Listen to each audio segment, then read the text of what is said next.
Thank you very much. Thank you, Tim. You were perfect with the time. I again and again come to the conclusion that practitioners and school staff need specific skills, but as you just said, you just have to start doing and practicing on everyday basis. Otherwise, you will never be ready and come through. And those advices are always valuable, but one day you have to open your heart and your mind and just start doing. And then those presentations and advices will be of great help. If your mind is not open, then I think it doesn't help much. But thanks, I think our minds open more and more. Now I turn to the young lady beside you, on your left. Zara Todd is Chair of Inclusion London and a member of ENLS Youth Network, a disability activist who began campaigning aged 11. And Zara brings her experience of segregation, integration and inclusion to bear when speaking about the issues. She has advised both governments and NGOs on policy and youth engagement and holds numerous posts related to disability rights. She is also a passionate traveler and she often blogs about her experience. In her talk today, Zara will address what independence really means for young people, being a true part of the wider community and the importance of role models. Zara, now the floor is yours. Thank you. Much luck with microphones today. Thank you, and thank you for inviting me to speak. Before I start my presentation, I just want to give some kind of health warnings. Firstly, I'm a native English speaker, so if I say anything that people don't understand, please raise the cards. Secondly, I have used photographs in my presentation. They are all photographs of me, or including me. Now, this is not because I love photographs of myself, but because when I Google disabled children, I can come up with about 20 or 30 pictures.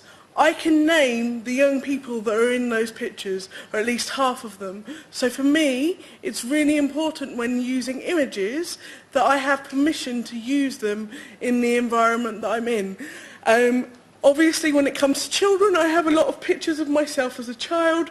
I give permission. That is why they're in the presentation. Okay. Also, I am not going to be talking about impairment-specific accessibility issues.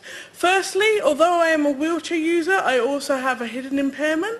And secondly, accessibility is much broader than just physical accessibility. So when I'm talking about accessibility, I mean accessibility for disabled young people. That includes young people with psychosocial conditions. That includes young people with intellectual impairments. That includes deaf young people that are hard of hearing. So I'm talking very broadly.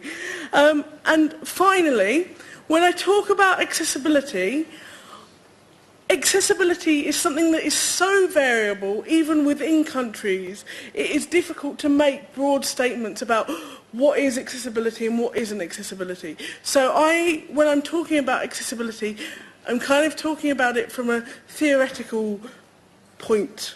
Okay. I hope that made sense. Right. Yay. So accessibility to me is not just being able to get in and out of somewhere, it's being able to travel between places. Accessibility is about being active and included in my community. Unfortunately, for children and young people living with disabilities, the experience is still a mixture of segregation, integration and inclusion, and I use those words deliberately. As well as my own experience, in the last year I have worked with 500 young people between the ages of 7 and 30 from 15 countries. So when I say accessibility and when I talk about these challenges, I'm not just saying it from a UK perspective. I'm hoping to bring the voices of young disabled people from across a European perspective, because Actually, the issues of segregation, integration and inclusion are issues that are across Europe. They're not one country's got an issue with this or another country's got an issue with this. They're issues that affect all of us. Okay, so on my first slide, I have two pictures of me as a very small child in segregated provision. So, as a disabled child growing up in Europe, even today, you are still likely to be offered segregated provision. By being offered segregated provision, regardless of what your impairment is, you are being made the issue. You are so difficult that you have to be put in this special place. You can't be with other children. So you are the issue within segregated provision. Also, within the segregated environment, and segregation as a whole tends to make the mainstream scary. So as a disabled child in segregated provision, I was told that mainstream was scary, that I was going to be bullied, that all these awful things were going to happen to me. Equally, when I went into mainstream provision, I found out that the mainstream services had been told that I was scary, that I was going to cause lots of problems, that I was difficult. So disability is made scary for both parties, and that doesn't really help for social inclusion going further on. Okay, next we have integration, and here we have a picture of myself when I had just entered mainstream education. Now, I use integration because just being allowed to be in mainstream education does not mean that you are included. Unfortunately, integration is still what's offered to most disabled children and young people, but often people use the term integration and inclusion as interchangeable ideas, and they're not. Integration is when you say you can come in, but we're not going to change this, or we're not going to do that, or that is too expensive. Inclusion is different. Accessibility in an integrated setting becomes a really big issue because integration means that whenever you put in anything additional, you have to have a song and dance about it and say how amazing it is. A really good example of integration is actually the Brussels metro system. So, theoretically, the Brussels metro system has wheelchair accessible stations.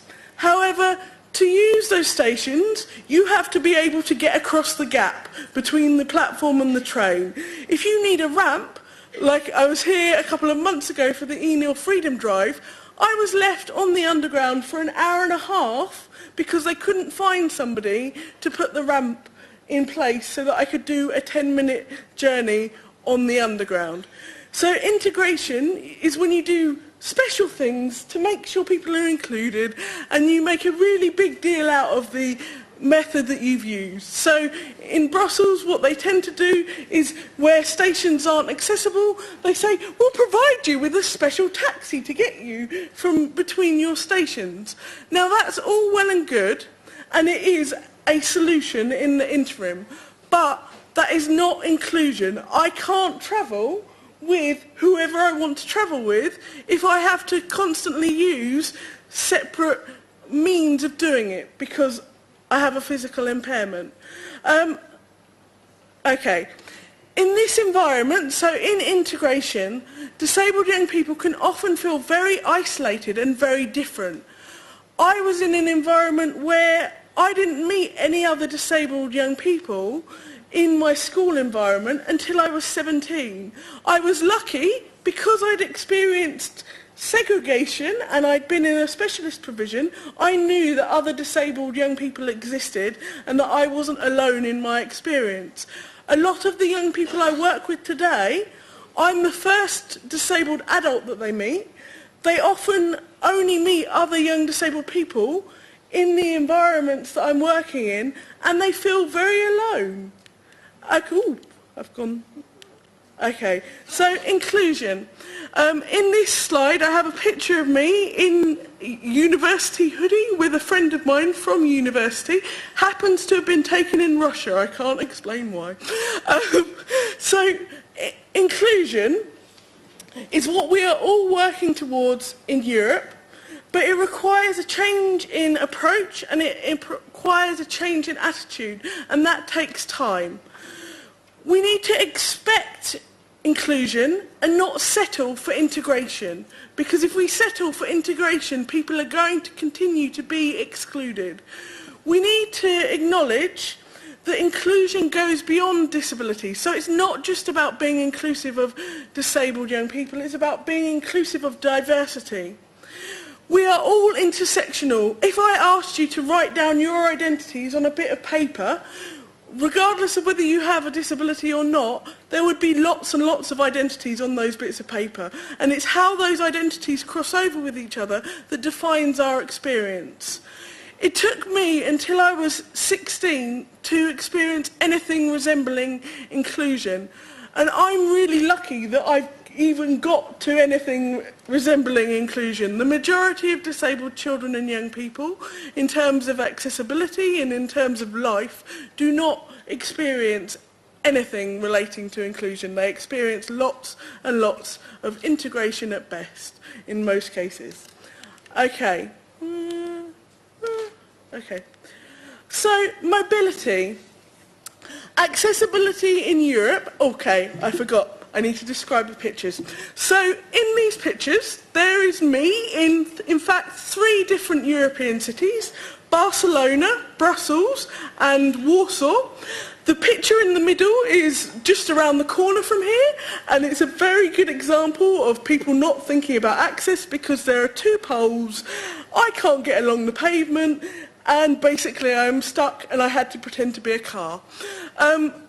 Okay, so mobility in Europe, accessibility in Europe requires you to be fearless because, A, most information about accessibility is in the native language of whatever country you're visiting. Now, unfortunately for me, my hidden impairment means that I am really, really rubbish at learning languages. So, apart from knowing in various languages the words for barrier-free and disabled toilet, or accessible toilet, that is about as far as my language learning goes.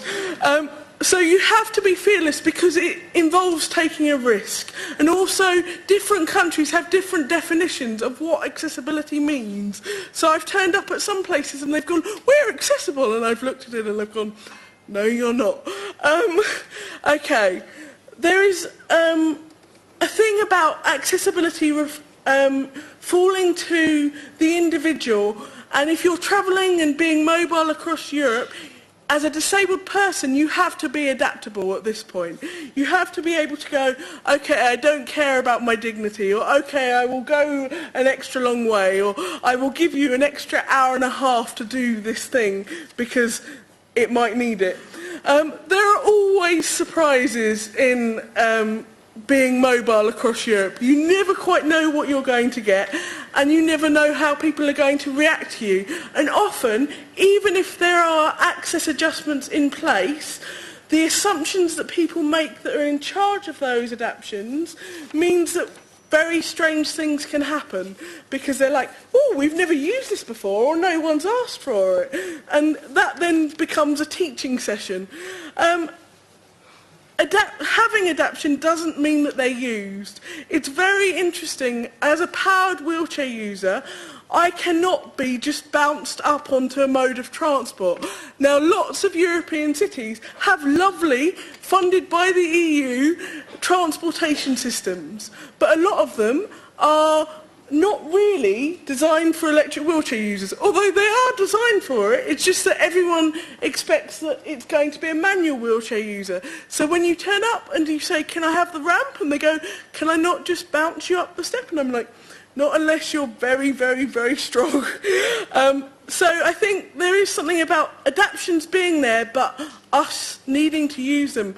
And I guess part of having them used is youth with disabilities need to mobilise across Europe. We need more Camilles, we need more examples of people actually going out and trying to use access adjustments, because if they're not used, they're never going to be used, and the next generation coming forward are going to have to fight the same battles. Okay, this is a bit of a weird one, but expectations is a really big issue when it comes to accessibility, because regardless of where you live in Europe, expectations of young people with disabilities is low. You're not expected to go into employment. You're not expected to do well in education. You're not expected to have a diverse job. In a lot of cases, I meet young people that have been told, you're disabled so you can only work in IT, or you're disabled so you can only work in retail. And actually, there are a whole load of things that disabled people can do. And that's a really big challenge, because if you're constantly told you can't do something, so for example, oh no, you can't go to another country because they won't have the same access arrangements, in the long term that will affect your confidence in how willing you are to go and travel to other countries. People still don't expect disabled young people to engage. So what I get told all of the time is, disabled young people, we want to talk to them, but they don't talk to us. As we've already established, I've worked with 500 young people in the last year. Every single one of them was absolutely desperate to have a say. What they turn around to me and say is, nobody ever asks us what we want. So I think there's an issue that people expect disabled young people to come knocking on the door. And actually there are a lot of barriers for disabled young people to do that. So there is a responsibility of service providers, of organisations, to actually come and knock on their door. Because it's their responsibility. If you want to hear from disabled young people, you have to make an effort, because we're very often used to being told to shut up, or that we'll talk to your parents instead. Okay, things are slowly changing, but there are lots of issues to do with access to the mainstream. So at the moment, it is still very difficult as a disabled young person to access mainstream opportunities. And actually, my generation and the generations below me have been brought up in an environment where we're told we should be able to access them, but then when we try and access them, we discover that they're not ready for us. Okay, there is a lack of role models and a lack of support systems for disabled young people, and that is really big, because if you don't have role models and support systems, where do you get your courage from? Where do you get your ideas from? Where do you get the imagination to believe something is possible, particularly when you've been told it isn't? Nothing about us without us is still not happening in many cases. I frequently go to meetings on disability, on youth, where disabled young people are not there. We're not encouraged to politically identify with our identity as disabled people. And often, because I have a visible impairment, people go, oh, you're the disabled person in the room. And I'm actually like, no, probably about 20% of this room is a disabled person. You just don't ask them because you can't see it. In this slide, I have two pictures. A picture of me on a youth board, aged about 15, which was for young people who were wheelchair users, and a picture of me taken about 6 months ago in an inclusive youth session that happened in the Council of Europe, where I was the only person that politically identified as a disabled person, although by me being there and being like, oh, I'm disabled, another one of the participants identified as a disabled person when I explained what that meant politically. Okay, and okay, there should be a video on this slide. Okay, I'm going to let the technical people deal with that. So, if it hasn't come up, the best thing to do is to put in think different, think equal, and it will take you to an email page. So the video that I'm about to show was a video made by disabled young people during an ENIL study session. Think different, think equal. And it was made by a group of disabled young people from across Europe who wanted to share and celebrate their identity as disabled young people. And as I said earlier, I am the chair of the ENIL Youth Network, and one of the things that comes out very strongly from our network is we want opportunities to celebrate young disabled people and to have a say. And I was very aware when I was given this slot that I am one person, and actually there are hundreds of thousands of disabled young people, millions if not. Yeah, go down a bit, not that one, that one. And then could you do it on big screen, please? Thank you. Ooh, sorry.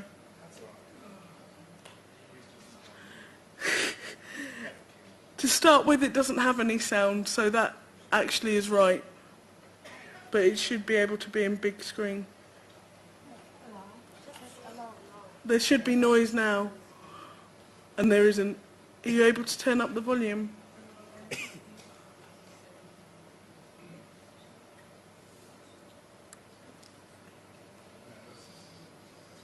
There's sound at this point. Okay.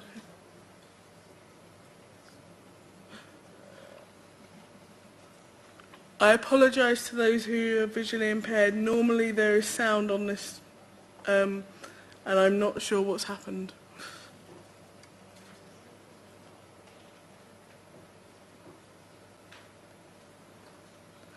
There are subtitles. For those of you that can't see the subtitles, I can make sure that a link is shared so that you can watch it in your own time.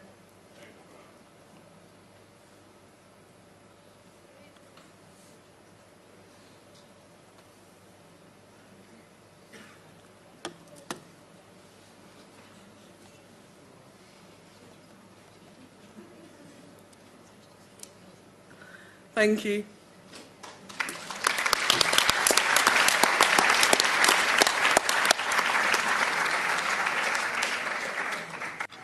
Thank you, Zara. You have been speaking with such a passion. I can imagine it's difficult to resist to follow you. And I have the impression you could move walls with your passion as well. I will certainly use your explanation on difference between integration and inclusion. It's perfectly simple and understandable. But now we consulted with the organizers and we will take one more speaker before the coffee break. And